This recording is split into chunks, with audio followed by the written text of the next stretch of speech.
Hello, friends, and welcome back. This is two podcasts in 2 days. Say what? This is your JRPG report, episode 155, and I've never actually went through my entire list of podcasts. I mean, obviously, 155. It's quite a few of them. What the shortest podcast is, but this is going to be it's going to be pretty close to it, whatever that record is. Maybe we can look that up a bit later, get our crack fact-checking team on that immediately. So as I talked about in yesterday's podcast, we were going to cover all the events from the new Game Plus Expo that went on yesterday, and it was it's a different kind of show. It was kind of odd because they had live stream setups for the entire day. So what I assumed that meant was there's going to be different presentations from the various companies over the course of the day. And that's not exactly what happened. What really happened was first thing that morning, they kind of dumped all the trailers at once on their YouTube channel. There was a few that came out over the course of the day. There wasn't at least I couldn't see a set presentation for each company as before, and maybe due to the virtual nature of it, that was something that made more sense. And what happened was, over the course of the day, each hour that company was allotted, they would have live streams and interviews and remote stuff that way. So in theory, I could have done all this yesterday, long story short. But let's get to the news. The biggest thing that came out of it was we do have a release date for Disgaea 6 Defiance of Destiny here in the West. Of course, it's already out in Japan. Well, Switch owners will get it on June 29th in North America and Europe. Publisher NIS America and developer Nippon Ichi Software announced. Of course, it's been out since January in Japan. And if you noticed, I just said Switch. There's still no word of a PlayStation 4 version, nor any reason as to why it's seemingly not coming out for PlayStation in the West. They came out for both systems in Japan, so it's a very curious, kind of head-scratching moment as to what is going on there. There was the launch trailer, or I guess announcement trailer about the release date, so you'll want to check that out on our YouTube channel. They did announce, and we talked about this before, some of that first DLC pack that's out in Japan right now. It is going to be included day one. So I don't think it'll be on I was going to say on the disc, but I guess on the cartridge, but you'll be able to download this for free. Yes, users who purchase the game at launch will receive the following 4 characters and their stories as bonus content. So you're going to get Adele, Rosalind, the girl Laharl character, and Asagi.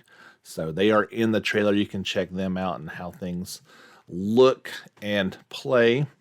Pretty cool added bonus. So it does indicate that we're going to get those additional stories on DLC released subsequently. And I would guess the next ones are going to be, they give you these ones to kind of whet your appetite, and then the other characters they're going to charge you for.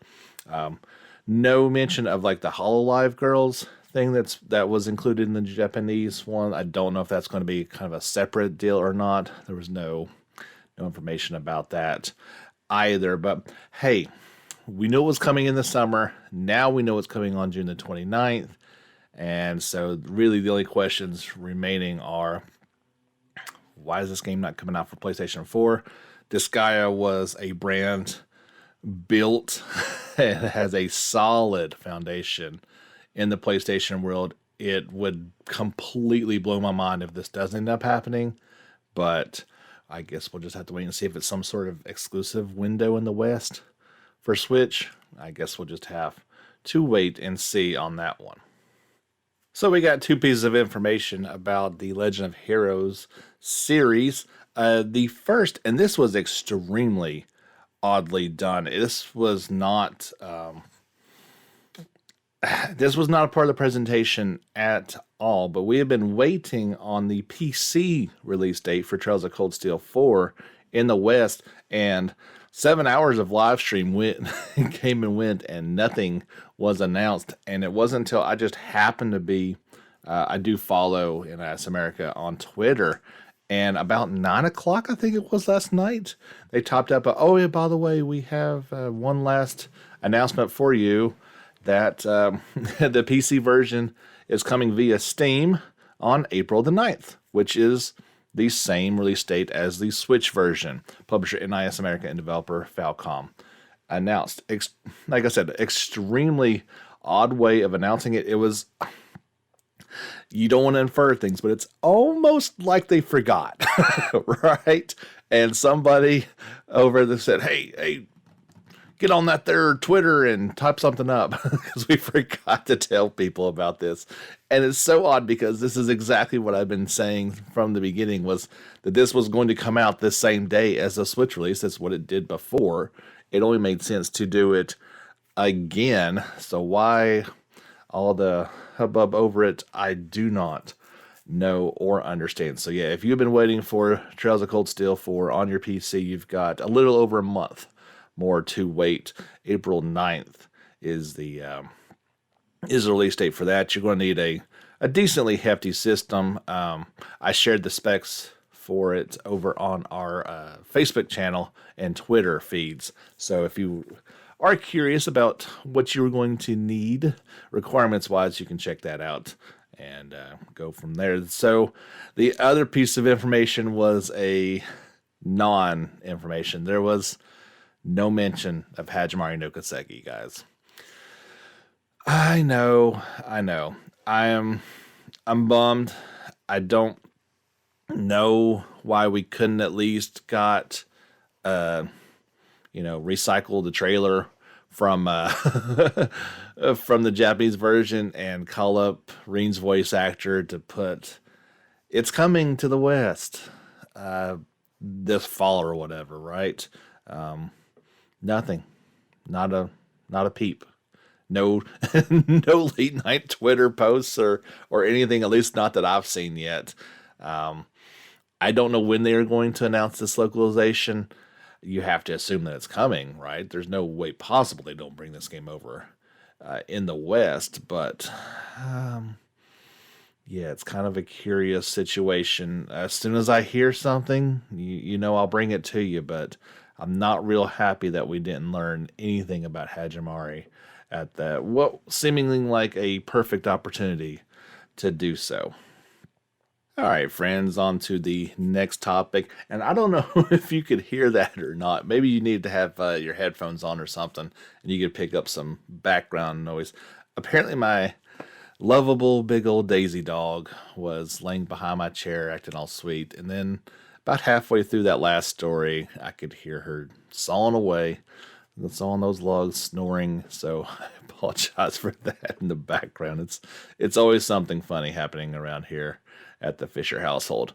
A few more fun stories to talk about. Neptunia Reverse is coming to the West. We knew that. We talked about the reversible cover last week. So we have a release date for it. It will launch for PlayStation 5 on June the 8th in North America, June the 11th for our European friends, publisher Idea Factory International, and developer Compel Heart announced. Remember, this is the PlayStation 5 remake of the classic, oh gosh, where's the name of that one? Well, Dalton's probably yelling at me for the name of it, but you guys know which one we're talking about here. So I like the way this game looks, but you still can't convince me it doesn't look pretty much like a PlayStation 4 game. But it'll be nice to have a JRPG on the PS5 to kind of get things going for the ones that haven't played this game in the past. It does look good. I still wonder about what the price point is going to be for this one, right? So if it's not too expensive, surely they're not going to charge $70 for this, but I guess you never know. But we have a release date, again, coming to North America June 8th and June the 11th. In Europe, other release dates, this one was a little odd, and I guess I'd forgotten this one, that Death End Request, the first one, has never come out on the Switch, at least not yet. It's coming via the Nintendo eShop on April the 27th. This is also news from Idea Factory National and developer Compile Hearts. You can get a physical edition of the game. Right now, you can pre-order that from Limited Run Games. This game first came out back in 2018 in Japan. It launched for the Switch this past December. So it's a little bit behind the times, but yeah, finally making its way to the West. And I would have to imagine the second one will as well in due time. The conclusion to the Mary Skelter series, Mary Skelter Finale, is coming to the West, also from our friends at Idea Factory International. It'll be coming to PlayStation 4 and Switch, both physically and digitally, this fall in North America and Europe. So not a set release date, but just know that it is coming in the fall. This one first launched in November of 2020. So yeah, a little delay on that one getting over here. Don't know if we're talking about voice dubs or any of that sorts. As we get closer to the fall, we'll probably learn a little bit more about that. There was a new English opening movie trailer for this one, so you can check that out over on our YouTube channel. You'll want to head over there for all kinds of fun stuff. I've got this one. There was a teaser trailer for Death End Request as well. There was the announcement that Neptunia Reverse was coming to the West, as well as that Disgaea 6 opening, not opening, but announcement that is coming to the West. So yeah, head over to our YouTube channel. You can check all these videos out, including a second overview trailer for Rune Factory 5.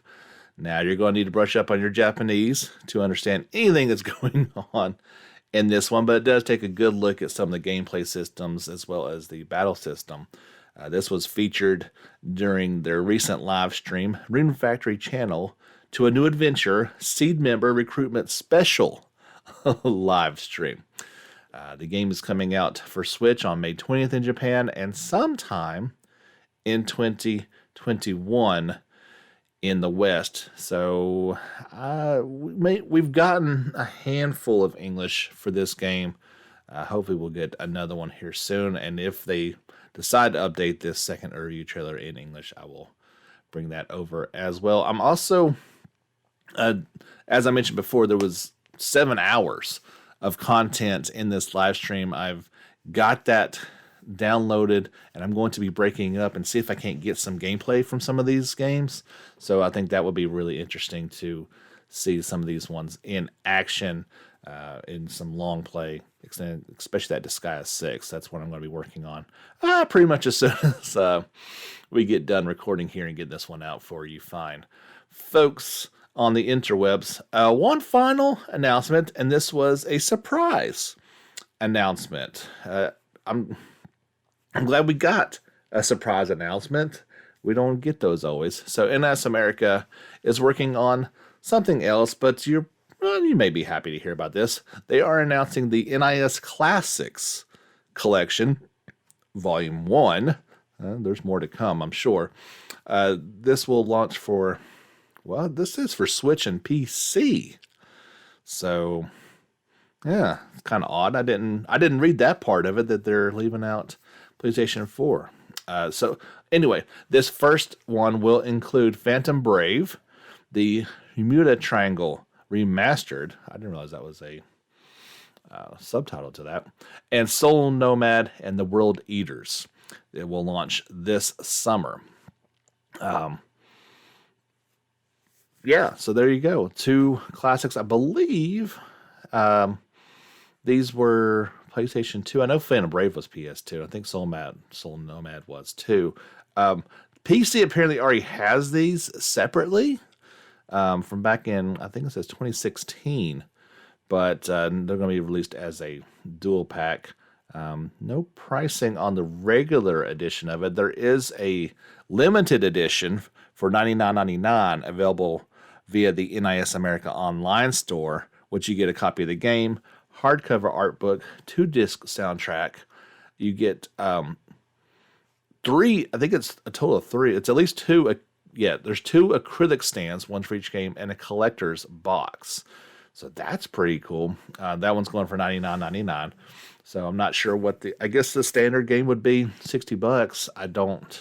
Once I hear about that, I can tell you all about it. So they say with over 60 hours of gameplay between both games, it's a impressive 2-in-1 collection. There you go. If you are fans of these ones and want to play them again, there you go. Sometime in the summer, those will launch. And like I said, it's volume 1, so I can easily see, obviously, a Disgaea collection coming at some point in time, and there's a bunch of other NIS titles that they could easily go into in the future. There was an announcement trailer featuring these, so if you want to check it out on YouTube, you can. That'll let you see exactly how they look in action. Well, guys, that was it. Like I said, this was going to be a short one. I knew it would be, but it kind of catches you up on everything that went on yesterday. The Rune Factory, I actually was not a part of it. Like I said, that was a part of the live stream, but it came out a few hours before, so I kind of lumped it in there. Next week, let me go ahead and tell you, it is spring break for the child, and we are planning on getting out of town Thursday night, so it shouldn't affect the podcast whatsoever. I'll get up on Thursday, and whatever we got, I'll make a podcast. It may be a short one, and just, kind of after these events, there's not a whole lot. But then again, I didn't foresee last week's flood of information either, so it shouldn't really affect anything going on next week. Don't forget, give us a like on Facebook, follow us on Twitter for the latest updates each and every day. And YouTube, we try to post all the trailers that come out, gameplays, and of course video versions of these very podcasts. If you like what you're hearing, please head over to Patreon and give us support. We've got a few awesome people over there. I don't recognize them enough, but they're incredible people that get me fired up each and every week to bring new content to you. I greatly appreciate it. My name is James Fisher, and that's going to do it for episode 155 of your JRPG report. So, needless to say, get back out there and level up. Check back each day for a daily JRPG video.